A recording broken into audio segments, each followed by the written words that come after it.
안녕하세요. 오늘도 사금의 시간 함께 해서 감사합니다. 오늘은 예레미야 37장입니다. 역사서처럼 사건이 담겨있죠? 내용을 함께 살펴보도록 하겠습니다. 배경은 BC 588년입니다. 예루살렘 성이 함락되기 전에 2년 전이죠. 바벨론이 예루살렘으로 쳐들어왔습니다. 예루살렘을 포위하고 있었어요. 그런데 저 후방에서 이집트가 출병했다는 소식이 들립니다. 그래서 바벨론이 이집트와 싸우기 위해서 포위를 풀고 퇴각합니다. 이 안에 있었던 예루살렘 사람은 굉장히 기뻤겠죠. 바벨론이 쳐들어왔는데 우리가 그것을 막아냈으니까요. 그렇죠? 그리고 이집트가 출병했다는 사실이 이들 가운데 굉장히 큰 희망이었습니다. 이제까지 이집트는요, 되게 도와줄 것처럼 하다가 출병 자체를 하지 않을 때가 되게 많았어요. 근데 이번엔 실제 군사를 일으켜서 왔으니까 진짜 이제 바벨론과 이집트의 전쟁이 벌어지는 거잖아요. 그거 자체로 이제까지의 상황에 비해서는 엄청난 상황의 진전이 이루어진 거죠. 우리가 싸우기를 결정했고 포기당했지만 함락되지 않았고, 우리가 기대했던 것대로 이집트가 출병했고 이 바벨론 군대가 퇴각했고, 그러니까 이 사람들이 기대했던 방향으로 상황들이 움직이고 있었던 거예요. 그러니까 누구의 예언은 되게 싫고 누구에 대한 신뢰감이 무너졌겠어요? 예레미야에 대한 신뢰감이 무너졌겠죠. 네가 이제까지는 저 사람 말이 듣기 싫은데 저게 진짜 하나님의 뜻이면 어떡하지라는 생각이 있었는데 뭐야 아니잖아. 진짜 이런 감정선들이 예루살렘 성에 있는 그 배경에서 쓰여져 있습니다. 듣지 않은 이 시드기야에 대한 이야기를 그냥 결론적으로 먼저 하고 계시고요. 시드기야는 예레미야를 통해서 전해진 하나님의 말씀을 듣지 않았다. 시드기야에 대한 결론을 얘기하면서 이걸 지금 이 이야기의 가장 주인공이 시드기야라는 사실을 말씀해주고 계십니다. 두 번째 단락에는 뭔 얘기가 나와요? 시드기야 기도를 요청하고 예레미야가 응답하는 장면이 나오죠. 시드기야가 예레미야에게 얘기를 하죠. 굉장히 예의를 갖춰 얘기합니다. 우리를 위해서 하나님께 기도해달라. 여기 이제 예의를 갖춰 얘기해요. 그러니까 여기서 기도해달라고 하는 건 우리가 지금 이제 전쟁을 시작했으니까 하나님께 우리를 도와달라고, 우리를 위해서 강구해달라, 약간 이런 의미였죠. 근데 예레미야가 뭐라고 얘기해요? 바벨론이 승리할 것이다. 그러니까 이집트를 통해서 너희가 어떻게 될 거라는 헛된 희망을 버려라 라는 응답을 해주죠. 이 패턴이 보이시나요?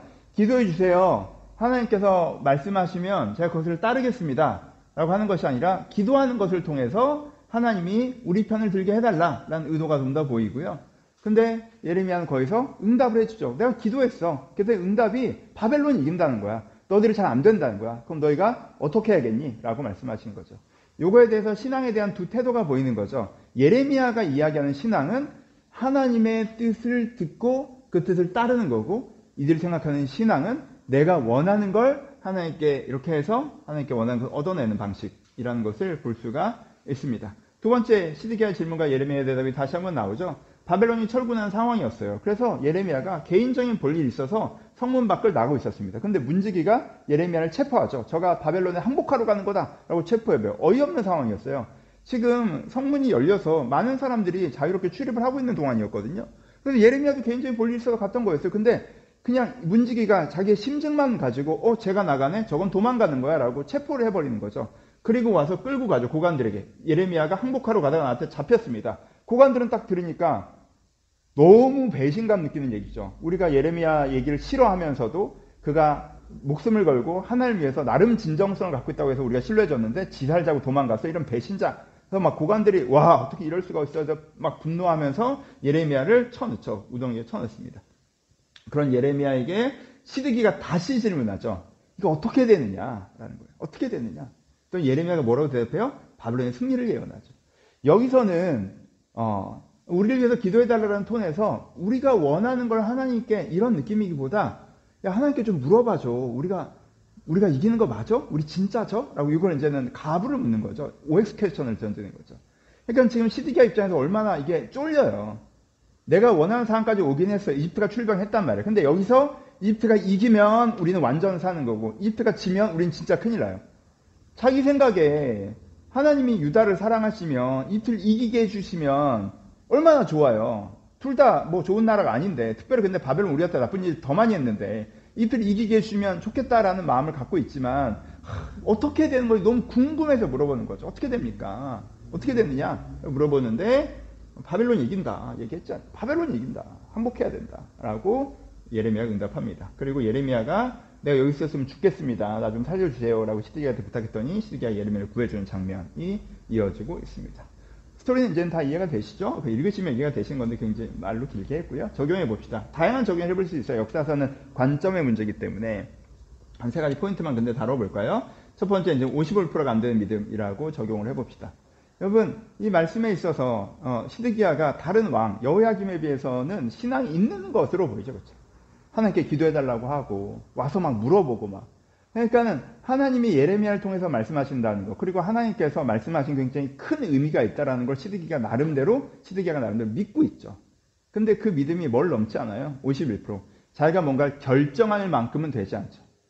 예레미야한테 그런 얘기를 들으면 그래, 그렇구나, 걱정되고, 그래, 하나님이 그렇게 말씀하셨다고 실망되고 막 그렇지만 그것 때문에 자기의 의사결정이 바뀌질 않아요.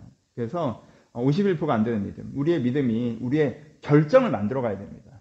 우리가 믿음으로 주님께서 말씀하시고 말씀을 들었으면 그것을 뭔가 결정을 해내야 돼요. 그래야 우리가 주님과 함께 나갈 수 있습니다. 라고 해서 내 믿음이 내 결정을 만들어가게 해달라. 하나님, 내가 거기까지 이루겠다. 내가 믿음으로 결정하는 사람이 되게 해달라. 라는 부분에 묵상을 해볼 수가 있을 것 같고요. 두 번째는 최악을 막는 선택에 대해서 묵상해 볼 수가 있습니다. 지금 예레미야 계속 시대에게 요청하는 건 뭐예요? 항복하라는 거죠. 항복하라는 거예요. 항복하지 않으면 비참하게 끌려갈 거예요. 항복하면 2차 포로처럼 그냥 이주하듯이 가는 거 좀 불편하긴 하겠지만, 근데 항복을 안 하면 정말 비참한, 성이 불타고 사람들이 죽고 이런 일을 겪을 거예요. 그걸 왜 하냐는 거예요. 왜 하냐는 거예요. 헛된 희망을 품고 더 비참한 상황을 만들지 말고 이걸 지금 항복을 하라는 게 예레미야가 시드기야한테 얘기하는 거죠. 근데 시드기야는 그게 매력이 없어요. 왜요? 항복해서 좋은 일이 생기는 건 아니잖아요. 항복하면 나라가 없어져요. 항복하면 자기는 왕조를 끝낸 진짜 그 불명예를 안는 유다의 마지막 왕, 이런 불명예를 안게 돼요. 그렇게 포로로 끌려가면 나를 회복하라고 왕으로 나라를 회복할 거라고 기대했는데 나라를 문을 닫고 왔네라면서 먼저 포로로 끌려간 사람들이 자기를 무시할 거예요. 멸시할 거예요. 그러니까 항복해서 내가 좋을 게 없어. 그러니까 이걸 선택을 못 해요. 여러분, 어떤 선택은요, 그 선택을 해서 좋은 일이 생기기 때문에 선택하는 게 아니라 그 선택을 하지 않으면 더 나쁜 일이 생기기 때문에 하는 선택이에요. 그러니까 우리 가운데 때로는 이 선택을 해봐야 뭐예요? 라고 생각하기보다 안 하면 큰일 나! 라고 하는 선택을 할 때가 필요하다라는 부분들도 한번 묵상해 보셨으면 좋겠습니다. 그리고 세 번째는 이 배경에 등장하는 사람들이죠. 문지기나 고관들을 한번 묵상해 볼 수 있습니다. 보고 싶은 대로 보는 사람들이죠. 여러분, 그들은 사실을 봤다고 생각해요. 그들은 사실로 판단했다고 생각합니다. 예레미야가 나가네? 이건 사실이잖아. 근데 거기에 해석이 들어가죠. 도망가는구나. 그쵸? 근데 자기는 사실을 봤다고 인지하지만 보고 싶은 대로 본 거죠. 고관들이 예레미야가 도망갔다고? 이런 배신자, 정식 보고를 받았어요. 그러니까 자기는 사실을 봤다고 생각해요. 하지만 예레미야 이야기는 물어보지도 않고 들어보지도 않고 믿어주지도 않죠. 그냥 문지기의 말만 100% 믿는 거죠. 그 사람들은 자기가 사실을 보고 있다라고, 자기가 사실을 보고 판단하고 있다라고 생각하지만 사실은 보고 싶은 대로 보고 있는 사람들이죠. 우리가 때로 이런 실수들을 합니다. 하나님, 내가 눈을 열고 귀를 열고 겸손하여서 내가 진짜 사실 너머의 진실을 볼 수 있는 사람이 되게 해달라고, 내가 어떤 편향성을 가지고 어떤 팩트 하나를 딱 집어서 내가 사실을 봤다 얘기하면서 그 휘둘리는 사람이 되지 않게 해달라고, 겸손함과 열린 귀, 듣는 귀, 보는 눈을 갖는 것도 우리가 묵상이 필요하다라고 생각합니다. 역사서는 다양한 묵상들이 가능하죠. 여러분 읽어보시면서 여러분들 마음에 주시는 장면, 묵상되는 장면, 어떤 문장들을 가지고 오늘 하루도 은혜 받으셨으면 좋겠습니다. 감사합니다.